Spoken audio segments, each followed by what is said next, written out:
Ada yang mau disampaikan Pak? Sedikit saja Pak. Ya, mudah-mudahan kita sehat semua. Sehat semua ya Pak. Rektor Unila nonaktif Karomani hadir langsung sebagai saksi dalam sidang perkara suap penerimaan mahasiswa baru jalur mandiri Universitas Lampung dengan terdakwa Andi Desviandi di Pengadilan Negeri Tanjung Karang Rabu 30 November 2022. Selain Karomani, hadir pula dua saksi lainnya, yaitu Ketua Apindo Lampung yang juga Bendahara Yayasan Alfian Husin Ari Maizari serta Dekan Fakultas Teknik Helmi. Diketahui, dalam perkara ini Karomani juga ditetapkan sebagai tersangka karena adanya dugaan suap dalam perkara penerimaan mahasiswa baru jalur mandiri tahun 2022. Dalam sidang ini muncul pula nama Menteri Perdagangan Zulkifli Hasan. Karomani menyebut Menteri Perdagangan tersebut menitipkan kerabatnya melalui Ketua Apindo Ari Maizari dengan menunjukkan bukti screenshot pesan WhatsApp antara Ari dengan Zulhas. Dan Karomani mengiyakan sepanjang nilai SPI harus di atas 500. Selanjutnya perihal apakah Zulhas memberikan uang atau infak, Karomani menyebutkan dirinya kurang mengetahui, tetapi ada infak melalui mu'alimin. Rektor Unila nonaktif tersebut juga membeberkan 22 nama mahasiswa Fakultas Kedokteran yang masuk melalui jalur mandiri Unila, lengkap dengan nomor registrasi pendaftaran dan juga nama orang penitip. Dikonfirmasi perihal nama-nama tersebut, Karomani mengatakan untuk Bupati Lampung Tengah Musa Ahmad tidak memberikan uang kepada dirinya. Begitu juga dengan Thomas, Kadafi, Alzir, dan Dr. Z. Selain itu, Rektor Karomani membantah menerima suap dari penerimaan mahasiswa baru jalur mandiri. Menurutnya, uang tersebut merupakan infak untuk pembangunan gedung Lampung Nahdien Center atau LNC.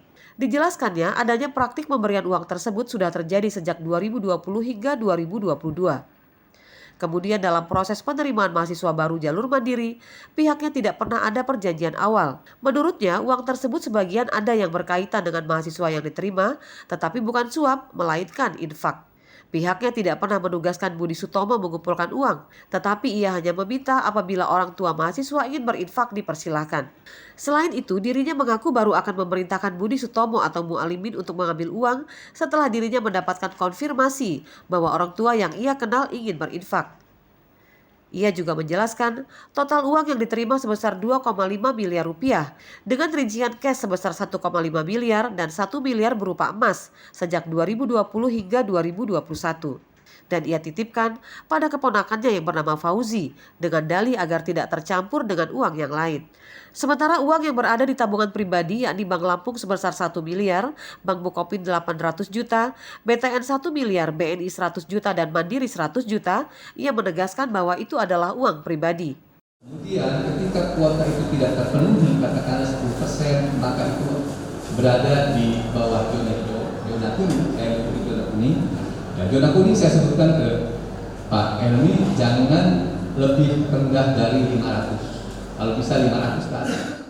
Sementara itu, saksi lain Dekan Fakultas Teknik Unila, Helmi Fitriawan mengakui telah menerima uang sebesar 330 juta dari Ketua Senat Unila Muhammad Basri terkait penerimaan mahasiswa baru. Helmi menceritakan, di awal bulan Juli, M. Basri datang ke ruang kerjanya, menyodorkan sejumlah uang yang diletakkan di atas meja kerja. Saat JPU KPK mengajukan pertanyaan kepada saksi Helmi, apakah saksi mengetahui uang tersebut uang apa dan berapa jumlahnya? Helmi mengaku tidak mengetahui berapa jumlah dan dari siapa uang tersebut, karena Basri hanya menyebut uang tersebut untuk perjuangan. Menurutnya, ia menerima pada awal Juli dan uang itu disimpan selama 40 hari tanpa ia sentuh sedikit pun. Mas masuknya di mana? Afirmasi itu masuknya di awal. Jadi afirmasi dulu dimasukkan, nanti sisa kuotanya itu diisi dari yang menerima otomatis seperti itu sampai terisi 65 orang. Oh, itu jadi afirmasi duluan ya? Ya. Sulaiman, Rilis IDTV melaporkan. Kalau perguruan tinggi negeri biar lu seperti Unila.